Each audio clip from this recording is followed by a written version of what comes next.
Hello guys, welcome to my channel. आज से हम स्टार्ट करने वाले हैं जेंगो सीरीज़। हम डिटेल्ड में जेंगो पढ़ने वाले हैं। जेंगो फ्रेमवर्क एक पाइथन का वेब फ्रेमवर्क है जिसके थ्रू हम वेब एप्लीकेशंस क्रिएट कर सकते हैं।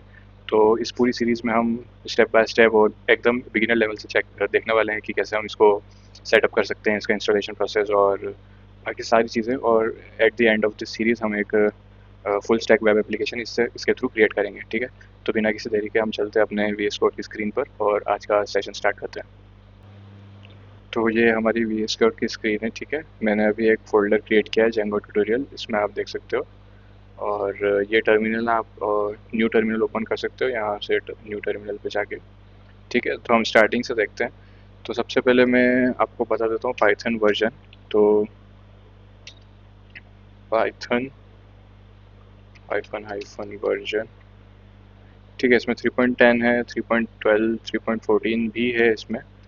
जैसे मैं पाई हाइफन हाइफन वर्जन करता हूँ।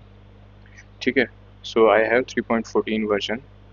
सो मैं इसका यूज़ करके जेंगो प्रोजेक्ट और पूरा सेटअप करने वाला हूँ। तो आप भी चाहो तो कोई सा भी वर्जन आप यूज़ कर सकते हो, बट मैं रिकमेंड करूँगा कि 3.10 या उससे हायर वाले वर्जन्स पर ही आप जाएं, ताकि जो जेंगो के भी सपोर्टिंग पैकेजेस है वो उसमें उस वर्जन को सपोर्ट कर पाए, उस पाइथन वर्जन को। ठीक है, तो ये आप नॉर्मली पाइथन की ऑफिशियल वेबसाइट से जाके वहाँ उसके डाउनलोड्स पेज से जाके आप इसे डाउनलोड कर सकते हैं, जो भी आपका जो भी वर्जन आपको चाहिए। तो सबसे पहले हम स्टार्ट करते हैं, एक वर्चुअल इन्वायरमेंट क्रिएट करेंगे अपन यहाँ पे सबसे पहले। तो जब भी हम एक प्रोजेक्ट क्रिएट करते हैं न्यू, सबसे पहली स्टेप होती है कि हमको एक वर्चुअल इन्वायरमेंट क्रिएट करना है। ठीक है, तो इसका कमांड क्या है, पी वाई। तो ये पी वाई मैं इसलिए लिख रहा हूँ क्योंकि मुझे अभी 3.14.6 यूज़ करना है। ठीक है, आप नॉर्मल पाइथन लिखेंगे। तो मैं पी वाई यूज़ करके इसलिए बना रहा हूँ ताकि मेरे को 3.14 के थ्रू वो पैकेज क्रिएट होगा। तो मैं वो आगे आपको बताऊँगा। तो जैसे आप नॉर्मल आप यहाँ पे लिखोगे Python hyphen M V E N B space, और अब यहाँ पर आपको वर्चुअल इन्वायरमेंट का नाम लिखना है, जो भी आपको लिखना है। सो लेट से मैं dot V E N B नाम से क्रिएट करना चाहता हूँ, तो ये हमारा वर्चुअल इन्वायरमेंट क्रिएट करने का कोड हो जाएगा। ठीक है, सॉरी, कमांड हो जाएगा। अभी मैं सिर्फ नॉर्मल पी वाई से इसे क्रिएट करूँगा। तो इसका अपन यूज़ देख लेते हैं। तो यहाँ पे आप देखोगे कि dot V E N V नाम से एक फ़ोल्डर क्रिएट हो गया। ठीक है, डॉट नाम से मैंने इसको क्रिएट किया है। तो डॉट नाम से ही क्रिएट किया हुआ है ये। तो डॉट का यूज़ क्या है मतलब, तो डॉट इसलिए हम यूज़ करते हैं ताकि जब हम इसे गिटहब पर रेपो में पुश करेंगे इसको कोड को, तो क्या होता है कि जो भी डॉट से स्टार्टिंग वाली फाइल्स है ना, वो उसमें ट्रैक नहीं होती है। और ये जो पैकेजेस हम इसमें इंस्टॉल करेंगे वो इस वर्चुअल इन्वायरमेंट में स्टोर रहते हैं। ठीक है, उनके वर्जन्स वगैरह वो सारी चीज़ें यहाँ पर मेंटेन रहती है। और डॉट से जनरली हम देखते हैं कि जो भी हमारी हिडन फाइल्स रहती है वो डॉट से स्टार्ट होती है, जो भी कंप्यूटर में फाइल्स होती है। तो अगर आपके किसी फ़ोल्डर में आप सी ऑल या फिर ऐसा कोई ऑप्शन होगा जिसमें हाई हिडन वाले जो फ़ोल्डर्स वो भी आपको देखने हैं, तो आप उनको देखोगे कि वो उनका स्टार्टिंग डॉट से हुआ है। ठीक है, तो यहाँ पर आप देख सकते हैं कि ये कंप्लीट हो गया। इसके अंदर हमारे पास इंक्लूड लिब स्क्रिप्ट्स ये सब है। ठीक है, लिब के अंदर हमारा पिप जो पाइथन का पैकेज मैनेजर है वो यहाँ पर सेटअप है इसका। स्क्रिप्ट्स में आप देख सकते हैं कि ये सारी स्क्रिप्ट्स है। तो अभी हमने ये वर्चुअल एनवायरनमेंट तो क्रिएट कर लिया। इसका रीज़न क्या है कि जब भी हम मल्टीपल प्रोजेक्ट्स पर काम करेंगे, ठीक है, अभी तो हम सिंगल प्रोजेक्ट हमने स्टार्ट किया है, लेकिन लेट्स से हमारे पास 2 से 3 प्रोजेक्ट्स है या फिर और भी मल्टीपल प्रोजेक्ट्स है, तो उनके पैकेजेस की जो रिक्वायरमेंट्स है वो चेंज हो सकती है। जैसे मान लेते हैं अभी जैसे मैंने अभी 3.14 यूज़ किया है। ठीक है, लेट्स से कोई दूसरा प्रोजेक्ट है उसमें मेरे को 3.10 यूज़ करना है। तो वो दोनों कॉन्फ्लिक्ट ना हो, ये एक एग्जांपल के थ्रू मैं बता रहा हूँ। लेट्स से मान लें हमारे पास पांडास का कोई हमारे पास पैकेज है पांडास का। ठीक है, तो पांडास की जो हमारे पास वर्जन है वो लेट्स से हमारे पास 1.2 होगा किसी प्रोजेक्ट में, लेकिन किसी प्रोजेक्ट में हमको सिर्फ 1 उसका वर्जन चाहिए या फिर 2 वर्जन चाहिए उसका। तो वो दोनों पैकेजेस के जो वर्जन है वो मिसमैच नहीं करे या फिर कॉन्फ्लिक्ट नहीं आए दोनों प्रोजेक्ट्स के बीच में, इसलिए हम इसका यूज़ करते हैं। ठीक है, तो जो भी हम पैकेजेस इंस्टॉल करेंगे ना, वो इस फ़ोल्डर के अंदर इंस्टॉल होते जाएंगे। और इसको हम यूज़ कैसे करेंगे, तो इसका एक कमांड होता है। तो जो भी आपका वर्चुअल इन्वायरमेंट का नाम है वो हम लिखेंगे यहाँ पे .venv/scripts, क्योंकि हमारे पास स्क्रिप्ट्स का फोल्डर था यहाँ पे, आपने चेक किया, ठीक है, स्क्रिप्ट्स का कैपिटल एस के साथ। अगर आप लिनक्स पे या फिर मे बी मैक ओएस पे काम कर रहे हैं तो हो सकता है आपके वहाँ पर बिन फोल्डर क्रिएट हुआ हो, तो स्क्रिप्ट्स की जगह आपके पास बिन फोल्डर आएगा, तो स्क्रिप्ट्स की जगह आपको नॉर्मली बिन लिखना है बस, ठीक है। देन /activate, तो बस ये इतना सा कमांड है, ये मैं एंटर करूँगा तो अभी आप यहाँ पर आप चेक करोगे कि जो हमारा वर्चुअल इन्वायरमेंट है वो एक्टिवेट हो गया है। ये कैसे पता चलेगा, तो आपका जो भी लोकेशन आ रही है यहाँ पे डायरेक्टरी की, उसके पीछे आपको वर्चुअल इन्वायरमेंट शो हो जाएगा यहाँ पे, जैसे .venv दिख रहा है, ठीक है। मैं अभी इस वर्चुअल इन्वायरमेंट के अंदर आ गया हूँ। एक तरह से आप यूँ समझ लो कि एक आइसोलेटेड इन्वायरमेंट होता है, तो जो भी हम अभी जैसे एक्टिवेट हो गया तो यहाँ पे जितने भी मैं पैकेजेस इंस्टॉल करूँगा वो इस इन्वायरमेंट के अंदर रहेंगे। जैसे इसके बाहर आऊँगा तो वो पैकेजेस अलग हो जाएंगे इससे, ठीक है। तो अभी जैसे मैंने यहाँ पर py करके यूज़ किया था, अभी मैं इसका यूज़ बताता हूँ। अभी जैसे मैं यहाँ पर पाइथन का वर्जन चेक करूँगा, ठीक है, तो यहाँ पर अब ये मेरे को 3.14 बताएगा। इसका मतलब कि ये जो मेरा वर्चुअल इन्वायरमेंट है वो इस पाइथन वर्जन के थ्रू क्रिएट हुआ है, और अब मैं नेक्स्ट जो भी क्रिएट करूँगा जो भी पैकेजेस वो इस वर्जन के सपोर्टिंग पैकेजेस होंगे, ठीक है। तो सबसे पहले हम इसमें जेंगो इंस्टॉल करेंगे, तो मैं यहाँ लिख देता हूँ पिप इंस्टॉल जेंगो। तो जो भी लेटेस्ट सपोर्टिंग पैकेज होगा वो उस वर्जन का वो यहाँ पे इंस्टॉल हो जाएगा। तो आप देख सकते हो यहाँ पर ये इंस्टॉल होना स्टार्ट हो गया, ठीक है। 8.4 MB का, और स्पीड बहुत स्लो आ रही है, देखते हैं। एक सेकंड में इसको दूसरे नेटवर्क से कनेक्ट करता हूँ।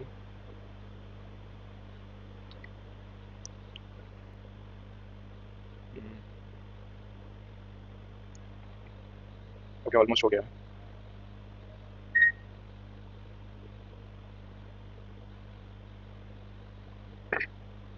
ठीक है, तो अभी जैसे हमने जेंगो पैकेज इंस्टॉल किया इसमें, तो वो कहाँ पर स्टोर होगा, इस .ven के अंदर। अभी मैं इसमें ओपन करता हूँ, देन लिब के अंदर हम आए तो यहाँ पर आप देखोगे साइट पैकेजेस फोल्डर के अंदर ये सारे पैकेजेस इंस्टॉल किया है इसने, ठीक है। इसके अंदर आप देख सकते हो जेंगो, और ये जेंगो इसका सपोर्टिंग पैकेज है जेंगो का। देन यहाँ पर ASGI-ref ये एक और पैकेज इसने इंस्टॉल किया है, SQL पार्स, TZ डेटा, ठीक है। तो ये सारे इसने सपोर्टिंग पैकेजेस जो जेंगो के लिए इम्पोर्टेंट है, जो जेंगो को नीड होती है जिनकी, वो सारे इसने इंस्टॉल किए यहाँ पे, ठीक है। अब इसका कमांड क्या होता है देखने का, अभी इसमें .ven से हमें कुछ काम नहीं है। हमको सिर्फ एक फर्स्ट टाइम जब भी हम प्रोजेक्ट क्रिएट करते हैं उस टाइम हम इसको क्रिएट करते हैं, उसके बाद हम बार बार इसे क्रिएट नहीं करते हैं जब भी हमें इसे रन करवाना होता है। तो जब भी हम इसको यूज़ करेंगे फर्स्ट टाइम, जब प्रोजेक्ट क्रिएशन के टाइम पे हमने इसको एक बार क्रिएट किया यूजिंग दिस -venv कमांड, और यहाँ पर जो भी हमें इन्वायरमेंट का नाम रखना है वो, तो जनरली हम डॉट और venv से इसे रेफ़र करते हैं, ठीक है। फिर नेक्स्ट जब भी हम प्रोजेक्ट यूज़ करेंगे तब सबसे पहले हमको ये मेक श्योर रखना है कि हम इसको एक्टिवेट करें इन्वायरमेंट को, ताकि हम उसके जो पैकेजेस है वो यूज़ कर पाएँ। तो यहाँ पर जैसे एक्टिवेट हो जाएगा अब मैं इसको यूज़ कर सकता हूँ। अभी अगर मैं यहाँ पर पिप लिस्ट करता हूँ तो यहाँ पर आप देखोगे कि जो भी हमने पैकेजेस इंस्टॉल्ड है इस वर्जन, इस इन्वायरमेंट में, वो हमको यहाँ पे शो हो रहे थे, ASGI-ref, जेंगो, पिप, SQL पार्स, TZ, ठीक है। तो ये सारे पैकेजेस हमारे पास यहाँ पर है। अभी अभी हमारे पास जेंगो ऑलरेडी है और हमारे वर्चुअल इन्वायरमेंट के अंदर भी है, तो सबसे पहले हम प्रोजेक्ट क्रिएट करते हैं। तो जेंगो का एक प्रोजेक्ट क्रिएट करने का एक कमांड होता है, जेंगो-admin स्टार्ट प्रोजेक्ट विदाउट स्पेस, ठीक है। फिर यहाँ पर स्टार्ट प्रोजेक्ट के बाद में स्पेस आएगा और फिर यहाँ पर हम हमारा प्रोजेक्ट का नाम लिखेंगे। तो लेट से मैं यहाँ पर प्रोजेक्ट नेम भी लिख देता हूँ, प्रोजेक्ट अंडरस्कोर नेम, ठीक है। ये इतना सा कमांड है हमारा, इसमें फिर एंटर करेंगे अपन, तो ये हमारा रन हो गया है। तो यहाँ पर एक फोल्डर क्रिएट हो गया है, ठीक है। तो जब हम ये कमांड रन करते हैं ना तो इसके बाय डिफ़ॉल्ट हमारे पास एक प्रोजेक्ट का स्ट्रक्चर रेडी हमें मिल जाता है। तो हमारे पास एक प्रोजेक्ट नेम एक फ़ोल्डर क्रिएट हुआ, उसके अंदर फिर सेम नेम से हमारे पास एक और फ़ोल्डर क्रिएट हुआ है, ये हमारा मेन प्रोजेक्ट फ़ोल्डर है। इसके अंदर आप देखोगे कुछ फाइल्स हैं, इनिट है, ASGI, settings, URLs and then WSGI, और इसके बाहर हमारी एक manage.py फाइल क्रिएट हुई थी। तो ये हमारा इंपॉर्टेंट सेटअप है पूरा, ठीक है। इस प्रोजेक्ट नेम के अंदर हमारा सॉरी, जो ये हमारा प्रोजेक्ट नेम है ये हमारा इंपॉर्टेंट रहता है, इसके अंदर सारी चीज़ें, ठीक है। तो सबसे पहले हमने प्रोजेक्ट क्रिएट किया, फिर मैंने जो प्रोजेक्ट क्रिएट किया उसके अंदर मैं आ जाऊँगा। तो CD और प्रोजेक्ट नेम, सॉरी इसको आप ठीक है, मैं फिर से आपको बताता हूँ। हमने सबसे पहले प्रोजेक्ट क्रिएट किया, उसके बाद में इस प्रोजेक्ट के अंदर आऊँगा, तो CD स्पेस प्रोजेक्ट नेम, मैं जैसे एंटर करता हूँ तो अभी आप देखोगे प्रोजेक्ट नेम डायरेक्टरी के अंदर आ चुका हूँ, ठीक है। यहाँ पर अगर मैं LS करता हूँ तो आप देखोगे कि मेरे पास दो है, एक प्रोजेक्ट नेम फोल्डर है और एक manage.py फाइल है, जो कि ये दोनों इस प्रोजेक्ट के अंदर, ठीक है। इसका मतलब मैं इस डायरेक्टरी के अंदर हूँ। नाउ नेक्स्ट थिंग, इसमें हमारे पास मल्टीपल एप्लीकेशंस होती है, जैसे हर यूज़ केस के अकॉर्डिंग हमारा ऐप क्रिएट करते हैं। जैसे मेरे पास एक लेट्स से मेरे पास एक सोशल मीडिया का ऐप है, ठीक है, जैसे हमारा इंस्टाग्राम है। तो उसमें यूज़र्स से रिलेटेड जो भी हमारा फंक्शनलिटी है वो अलग ऐप में होता है, जैसे अकाउंट्स नाम का एक ऐप बना दिया हमने अलग, ठीक है। फिर लेट्स से हमारे पास डेटा, यूज़र का जो डेटा है, पोस्ट इमेजेस है, जो हम पोस्ट करते हैं हम उसकी इमेजेस है, स्टोरीज लगाते हैं, तो उसके लिए हमने एक सेपरेट एप्लीकेशन क्रिएट कर ली। तो इससे क्या होता है कि हम जो भी हमारा पूरा बड़ा प्रोजेक्ट रहता है उसको डिफरेंट डिफरेंट मॉड्यूल्स में हम डिवाइड कर सकते हैं। तो लेट से किसी एप्लीकेशन के अंदर कुछ ट्रांजेक्शन्स होते होंगे या फिर पेमेंट गेटवे कुछ होता होगा, तो उसके लिए हम अकाउंट्स अकाउंट्स तो हमारा अलग हो गया, फिर पेमेंट के लिए हम अलग सर्विस बना सकते हैं, ठीक है। या फिर किसी में डिलीवरी का कुछ सिस्टम होगा तो डिलीवरी नाम से हम अलग एप्लीकेशन बना सकते हैं। तो एज अ एप्लीकेशन मतलब यूँ मत समझना है कि पूरा अलग है, एक मॉड्यूल वाइज डिवाइड कर देते हैं हम इसमें, ठीक है। तो लेट से मैं यहाँ पर एक ऐप क्रिएट करता हूँ। तो ऐप क्रिएट करने के दो कमांड है हमारे पास, एक Python manage.py then start app, और अब यहाँ पर मैं अपने ऐप का नाम लिखूँगा, ठीक है। तो लेट से मैंने नाम लिख दिया अकाउंट्स, इसको मैं एंटर करूँगा तो यहाँ पर आप देख सकते हो अब अकाउंट्स नाम का मेरा एक फ़ोल्डर क्रिएट हो गया। तो ये जहाँ पर क्रिएट हुआ है, आप ध्यान रखना कि मैं अभी प्रोजेक्ट नेम वाले फ़ोल्डर के अंदर हूँ, इसका मतलब हमारा जेंगो प्रोजेक्ट के अंदर हूँ मैं, ठीक है। तो वहीं पर आपको क्रिएट करना है। इसके अंदर अभी आप देखोगे माइग्रेशंस का एक फ़ोल्डर है, फिर उसके बाद और भी सारी काफ़ी फाइल्स है इसमें। तो हम आगे वाले लेक्चर्स में या फिर इसमें हम देखेंगे कि कैसे क्या क्या यूज़ होता है इन सारी फाइल्स का, ठीक है। सेकंड कमांड मैं आपको बता रहा था, तो सेकंड कमांड से मैं एक और ऐप क्रिएट करता हूँ। तो जो हमारा प्रोजेक्ट क्रिएट करने का कमांड था सिमिलर है, जेंगो एडमिन स्टार्ट ऐप, और यहाँ पर फिर से हम हमारे ऐप का नाम दे देंगे। तो जैसे मैं यहाँ पर दे देता हूँ ऐप_2, ठीक है। तो ये ऐप जो हम क्रिएट कर रहे हैं इसमें हम स्पेस नहीं दे सकते, जो इनके नाम है, ठीक है, तो उसके अकॉर्डिंग हमें देना है। तो ऐप_2 नाम से मैंने एक और ऐप क्रिएट किया और सेम फाइल्स इसमें भी क्रिएट हुई है। तो क्योंकि ये दोनों अलग अलग मॉड्यूल्स वाइज हमें यूज़ करेंगे इसमें, तो इसलिए सेम फाइल्स इसमें भी और डिफरेंट डिफरेंट फोल्डर्स में ये मैनेज हुए हैं, ठीक है। तो अभी हम यहाँ देखोगे एक ये वाला कमांड था हमारा पाइथन manage.py स्टार्ट ऐप, और एक ये कमांड था Django admin start app. Project create करते टाइम भी यही ऐप हमने कमांड यूज़ किया था, उसमें डिफरेंस क्या था, बस यहाँ स्टार्ट ऐप की जगह स्टार्ट प्रोजेक्ट था, यहाँ स्टार्ट ऐप है। तो अगर आपको डिफ़िकल्टी हो रही है अगर कमांड्स याद रखने में, तो आप इससे स्टार्ट कर सकते हो, और ये वाला हम बाद में भी आप इसको कंटिन्यू कर सकते हो, ठीक है। तो अभी नेक्स्ट हमारा क्या कमांड रहेगा, अभी इसको हमने प्रोजेक्ट तो हमारा बन गया है, सक्सेसफुली बन गया है हमारा, और इसको हम रन कर सकते हैं। अब ये एक रन करने लायक प्रोजेक्ट हमारा क्रिएट हो गया है, ठीक है। तो हम सबसे पहले इसको रन करने का कमांड क्या है, पाइथन manage.py और फिर रन सर्वर, सिंपल सा कमांड है, ठीक है। तो अभी यहाँ पर आप देखोगे कि ये रेड रेड में इसने कुछ हमें वार्निंग्स दी है कि यू हैव 18 अनअप्लाइड माइग्रेशंस और ये सब, तो इसमें हमें जाने की ज़रूरत नहीं है अभी। अभी हमारे पास ये ओपन हो गया है। अभी मैं जैसे ही इसने हमें एक HTTP की लोकल होस्ट की URL दे दी है कि हमारा प्रोजेक्ट इसमें रन कर रहा है, starting development server at this URL, okay. तो मैं जैसे ही इसके अंदर जाता हूँ, फॉलो लिंक, तो आप देखोगे कि हमारा जो प्रोजेक्ट है वो स्टार्ट हो गया। ये हमारी बेस यूआरएल है, जो कि बाय डिफ़ॉल्ट जो भी हमारे जेंगो प्रोजेक्ट होते हैं वो 8000 पोर्ट पर रन करते हैं, ठीक है। The install work successfully, congratulations. और ये हमारा जेंगो का जो भी है बेस वो हमें शो हो रहा है। You are seeing this page because debug equals to true is in your settings file, okay. तो and you have not configured any URLs. तो जब हमारे पास कोई भी यूआरएल नहीं होती है, यूआरएल्स, ठीक है, जब भी हमारे पास कोई राउट्स नहीं होते हैं तो हमारे पास जो भी बेस डिफ़ॉल्ट पेज दिखता है वो हमको ये दिखता है, और साथ में डिबग ट्रू भी है। डिबग ट्रू का मतलब क्या है कि लेट्स से हम अभी डेवलपमेंट फेज़ के अंदर है, हम ये प्रोजेक्ट क्रिएट कर रहे हैं, तो इस टाइम पर बहुत सारे इश्यूज आ सकते हैं, बहुत सारी चीज़ें हमको देखनी पड़ेगी, तो इसलिए हम डिबग ट्रू रखते हैं। डिबग ट्रू का मतलब कि हम इसको जो भी एरर्स आ रही है या फिर हमने प्रिंट स्टेटमेंट्स या हमने कुछ लॉग्स ऐड कर रखे हैं तो वो हमको चेक करने हैं, इसलिए हम डिबग ट्रू रख रहे हैं साथ में, ठीक है।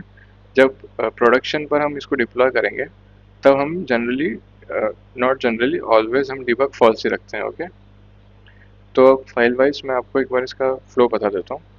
प्रोजेक्ट नेम है, ठीक है, इसके अंदर हमारी यूआरएल्स की फ़ाइल है।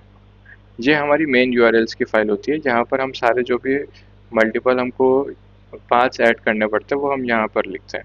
जैसे आपने किसी वेबसाइट में देखा होगा कि स्लैश आगे करके क्रिएट यूज़र या फिर ऐसे गेट आइटम्स या ऐसा कुछ आपने देखा होगा, तो वो सारे क्या डिफरेंट डिफरेंट यूआरएल्स हैं। उन डिफरेंट डिफरेंट यूआरएल्स के ऊपर different functionalities, different page attached रहते हैं, ठीक है।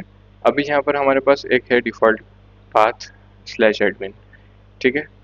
तो जो हमारी डिफ़ॉल्ट हमारे पास थी यहाँ पर है ही नहीं, अभी आप देख रहे हो कि सिर्फ 8000 वाली तो कोई है ही नहीं है, तो इसलिए बाय डिफ़ॉल्ट उसने वो पेज शो किया। अगर हम स्लैश एडमिन करेंगे, जैसे हमारे पास एडमिन वाला है यहाँ पे, तो यहाँ पर मैं ऊपर जाऊँगा यूआरएल में, स्लैश एडमिन करेंगे, तो आप देखोगे कि इसने कुछ तो डिफ़ॉल्ट लॉगिन पेज यहाँ पर शो कर दिया है जिसमें यूज़र नेम और पासवर्ड मांग रहा है, ठीक है। ये हम बाद में जाएंगे इसके ऊपर।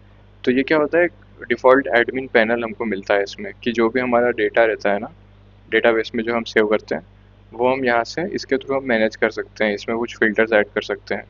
तो हमको बार बार डेटाबेस में जाके चेक नहीं करना पड़ेगा, माइस्क्ल में क्वेरीज हिट नहीं करनी पड़ेगी, या फिर कोई दूसरा डीबी का जो एडमिनिस्ट्रेशन टूल रहता है वो हमें यूज़ नहीं करना पड़ेगा। हम डायरेक्टली एडमिन पैनल के थ्रू हम इसे एक्सेस कर सकते हैं। अभी हम 8000 पर हैं, ठीक है। अब एक नॉर्मल से हम एक चीज़ मैं करता हूँ यहाँ पर मैं लिखता हूँ, अपन यहाँ पर एक और नया पाथ क्रिएट करेंगे। तो अगर मैं सिर्फ एम्प्टी कॉलन्स लगाता हूँ, इसका मतलब ये हमारी डिफ़ॉल्ट पाथ है, ठीक है। तो अभी इसको मैं होल्ड पर रखता हूँ। सबसे पहले हम एक लेट्स से अकाउंट्स फोल्डर के अंदर हमें क्रिएट करना है। तो जो भी हमारा लॉजिकल चीज़ें रहती है वो हम क्या लिखते हैं, व्यूज़ डॉट पी वाई के अंदर। तो जो भी हमारे पेजेस का कोड लिखते हैं अपन, ठीक है। तो यहाँ पर हम लिखते हैं, यहाँ पर हम फंक्शन वाइज लिखते हैं उनको, जैसे def home request return render और रिक्वेस्ट। तो ठीक है, इसको मैं एक्सप्लेन कर देता हूँ। यहाँ पर जेंगो डॉट शॉर्टकट से हमने इंपोर्ट किया पहले रेंडर। रेंडर क्यों किया है, ताकि ये हमको ये पेज शो करेगा, ठीक है। और ये मैंने एक फंक्शन क्रिएट किया पाइथन, अगर आपको बेसिक आती है तो आप इस पे जा सकते हो। तो डी ई एफ फिर होम, होम नाम से मैंने एक पेज बनाया, यूँ समझ लीजिए आप, ठीक है। उस होम का एक फंक्शन है, जो भी लॉजिक रहेगा वो यहाँ लिखेंगे हम। फिर हमारे पास क्या है, रिक्वेस्ट आई। तो जो भी क्लाइंट के थ्रू हमारे पास रिक्वेस्ट आएगी सर्वर पे, और ये रिक्वेस्ट वही है, ठीक है। सर्वर मतलब जो हमारा बैकएंड का जो प्रोजेक्ट है हम लिख रहे हैं अभी जेंगो का, ये रिक्वेस्ट है। इस रिक्वेस्ट को मुझे वापस भेजना है, तो ये रिक्वेस्ट कहाँ भेजूँगा मैं, तो मैंने रिटर्न किया और रेंडर यूज़ किया। रेंडर का मतलब ये रिक्वेस्ट में इस अकाउंट्स के अंदर home dot H T M L वाले फाइल में जाएगी। अभी अकाउंट्स के अंदर home dot H T M L कहाँ है हमारी, तो वो हम क्रिएट करेंगे। तो प्रोजेक्ट नेम फोल्डर है, इसके अंदर आप देखोगे settings dot P Y file है। जो भी हमारी कॉन्फ़िगरेशन वाली चीज़ें रहती है ना, वो इसमें रहती है सेटिंग्स फाइल में। जैसे हमारा बेस डायरेक्टरी, मतलब बेस डायरेक्टरी का पाथ क्या रहेगा, बेस डायरेक्टरी जो प्रोजेक्ट नेम फोल्डर है, जिसके अंदर अभी हैं हम, ठीक है। फिर सीक्रेट की रहती है जो कि इस प्रोजेक्ट की मेन की रहती है, इसका भी हम आगे डिस्कस करेंगे कहाँ स्टोर रखते हैं इसको। अलाउड होस्ट, इंस्टॉल्ड ऐप्स, ये सारी चीज़ें अलग है। हाँ, एक और चीज़, जब भी हम ऐप क्रिएट कर रहे हैं, जैसे हमने अकाउंट्स और ऐप टू क्रिएट किया, तो सबसे पहले हमें क्या स्टेप्स रखनी है कि अकाउंट क्रिएट करने के बाद यहाँ पर उसको रजिस्टर कराना है उन ऐप्स को, ठीक है। फिर यहाँ पर मैं लिखता हूँ app_2। तो जो भी हम ऐप क्रिएट कर रहे हैं उसको इंस्टॉल्ड ऐप्स के अंदर हम ऐड करेंगे अकाउंट्स और ऐप टू, ठीक है। फिर मिडिल वेयर्स और ये सारी चीज़ें हैं। यहाँ पर आप डेटाबेस देख सकते हो, तो बाय डिफ़ॉल्ट जो रहता है इसमें हमें SQLite 3 का कॉन्फ़िगरेशन मिलता है। तो आप यहाँ देखोगे db.SQLite3, तो ये हमारा एक डेटाबेस ऑलरेडी इसमें अटैच्ड है, ठीक है, डिफ़ॉल्ट। फिर यहाँ पर हम टेम्पलेट्स टेम्पलेट्स के अंदर अभी आप देखोगे कि डायरेक्टरी में एम्प्टी है। इसका मतलब बाय डिफ़ॉल्ट जो हमारा डायरेक्टरी, जो हम HTML फाइल्स और जो हम क्रिएट करेंगे ना, वो सारे क्या होते हैं, वो टेम्पलेट्स होते हैं। टेम्पलेट्स मतलब जो हमारा पेज की फाइल रहती है, जैसे होम.html, फिर एक हो गई हमारी प्रोफाइल.html। तो होम का एक पेज हो गया, प्रोफाइल का एक अलग पेज हो गया। ऐसे सारे जो भी पेजेस है वो हमारे टेम्पलेट्स बोलते हैं हम उनको, ठीक है। वो कहाँ क्रिएट करेंगे हम, तो डिफ़ॉल्ट जो हमारा सेटिंग्स है उसके अकॉर्डिंग हमारा अकाउंट्स फोल्डर है, इसके अंदर हम एक फ़ोल्डर क्रिएट करेंगे टेम्पलेट्स। फिर उसके अंदर एक और अकाउंट्स नाम से ही फ़ोल्डर क्रिएट करेंगे, जिस नाम से हमारा ऐप है उसी नाम से हम एक फ़ोल्डर क्रिएट करेंगे, ठीक है। इस अकाउंट्स के अंदर फिर हम एक फ़ाइल क्रिएट करेंगे home.html। तो अब जितने भी मेरे पेजेस होंगे अकाउंट्स से रिलेटेड वो मैं यहाँ पर क्रिएट करूँगा अकाउंट्स के अंदर, ठीक है। तो यहाँ पर मैं आपको एक HTML में बॉयलर कोड जनरेट कर लेते हैं, h1 टैग होम पेज, ठीक है। तो मैंने h1 टैग दे दिया और होम पेज यहाँ पे ऐड कर दिया है। अभी आप देखोगे कि मैं जितनी बार यहाँ पर चेंजेस करता जा रहा हूँ, जैसे व्यूज़ में मैं कुछ चेंज करता हूँ, जैसे मैंने यहाँ W लगा दिया, तो अब बाय डिफ़ॉल्ट यहाँ पर जो सर्वर है मेरा वो रीरन होने लग जाता है, ठीक है, रीस्टार्ट होता है बेसिकली। तो ये इसकी फंक्शनलिटी है जेंगो की, कि कुछ भी हम चेंजेस करते हैं तो डिबग ट्रू के टाइम पे, तो वो हमारी इसमें चेंजेस सर्वर जो रीस्टार्ट होता है, ठीक है। अभी हमने ये होम पेज तो बना लिया, लेकिन इसको हम जाएंगे कैसे, तो हमको बेस यूआरएल पे चाहते हैं कि ये होम पेज दिखे। तो जो हमारी यूआरएल्स की फ़ाइल थी प्रोजेक्ट फ़ोल्डर के अंदर, यहाँ पर हमने एम्प्टी तो दे ही दिया है, इसके साथ में हमको ये जो व्यू है इसको व्यू बोलते हैं हम, ठीक है। तो जो हमारा ये फंक्शन है जो व्यू है, इसको हम उसमें इस यूआरएल के साथ में अटैच करना पड़ेगा। अटैच कैसे करेंगे, तो सबसे पहले मुझे उसे इंपोर्ट करना पड़ेगा फ्रॉम अकाउंट्स डॉट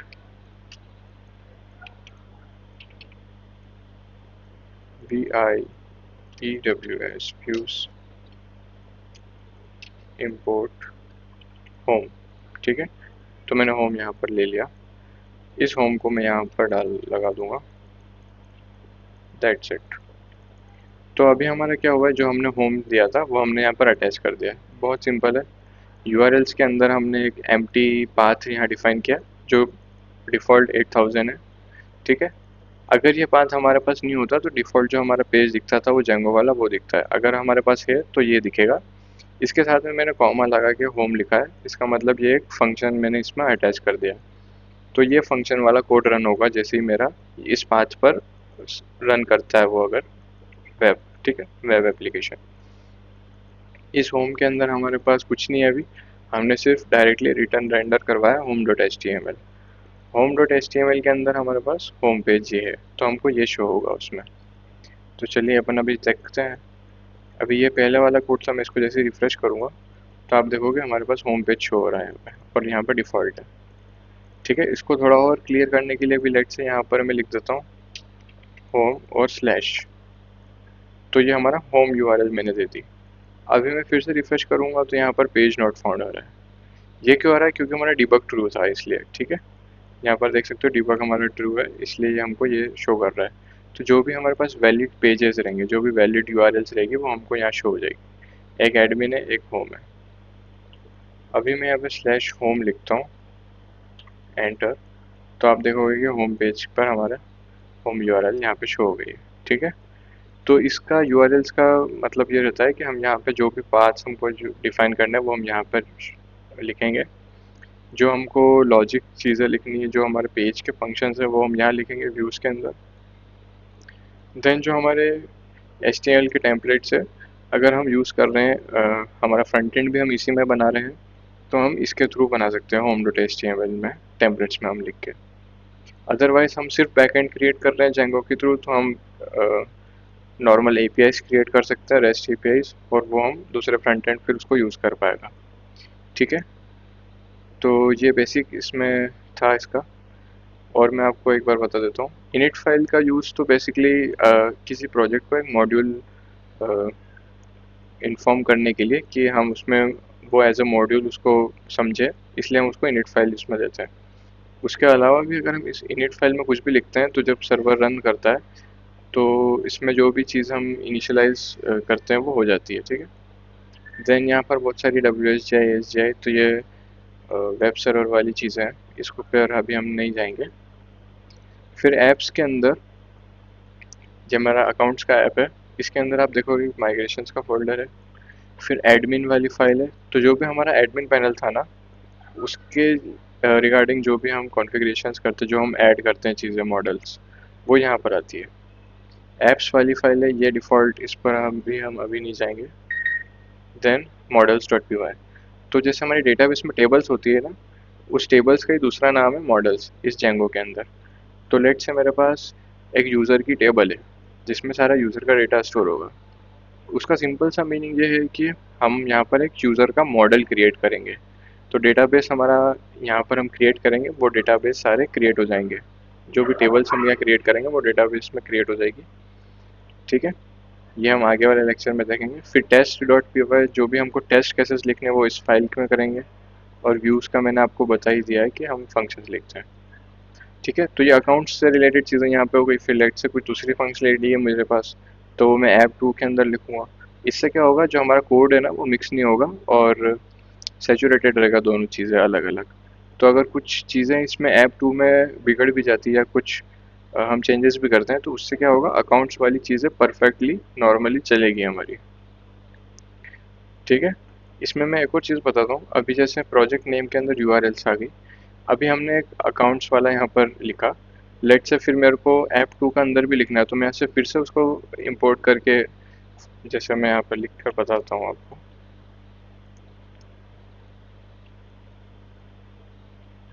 तो मैं यहाँ से फिर से ऐप 2 डॉट व्यूज़ इम्पोर्ट, फिर उसके अंदर कुछ एक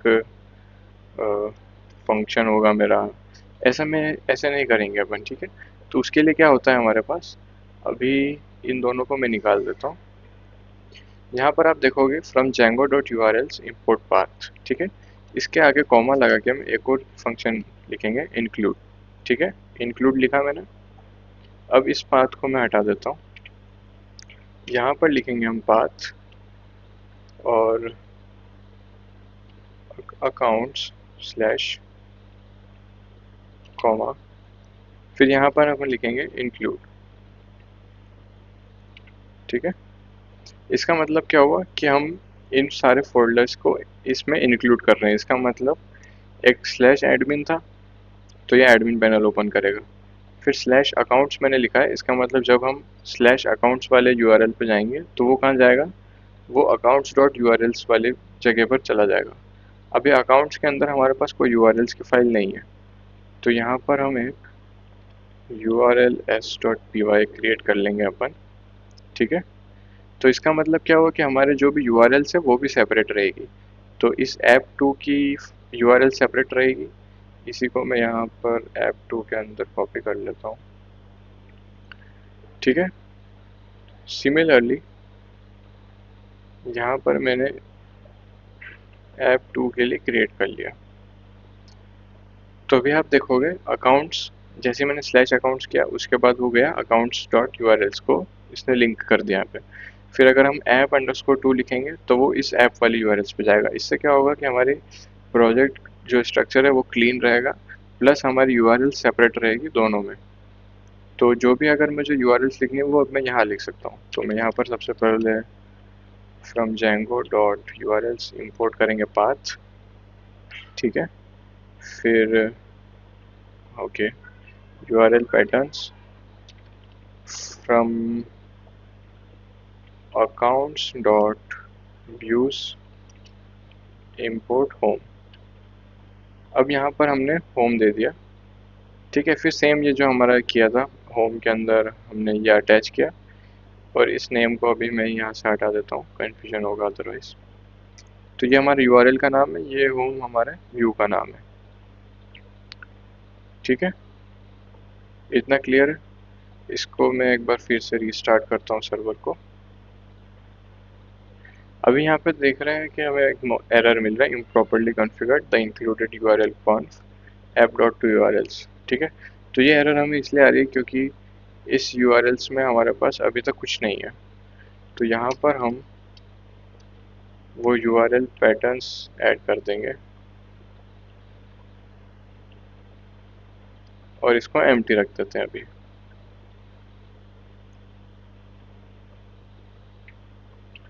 इसको मैंने फिर से रीस्टार्ट किया, तो अभी आप देखोगे कि हमारा जो सर्वर है स्टार्ट हो गया।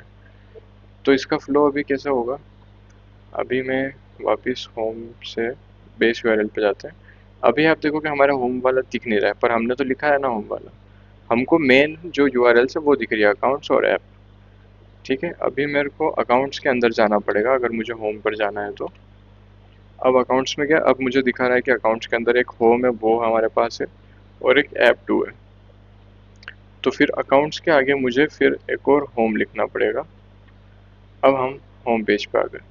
तो आप समझे, हमारा अकाउंट्स वाला लिंक हो गया है हमारे यूआरएल्स और व्यूज़ के साथ। उस अकाउंट्स के अंदर फिर हमारा जो भी यूआरएल्स है वो हमको यहाँ शो हो रही है, ठीक है। तो आज के लेक्चर में बस इतना ही, फिर नेक्स्ट लेक्चर में हम और इसको थोड़ा आगे कंटिन्यू करते हैं, अदरवाइज सब मिक्स हो जाएगा आपको, ठीक है। तो आप इसकी प्रैक्टिस करना, और आप आपकी साइट भी क्रिएट करना। आप सबसे पहले वर्चुअल एनवायरनमेंट क्रिएट करना, उसके अंदर फिर जेंगो इंस्टॉल करना, उसके बाद फिर प्रोजेक्ट क्रिएट करेंगे हम।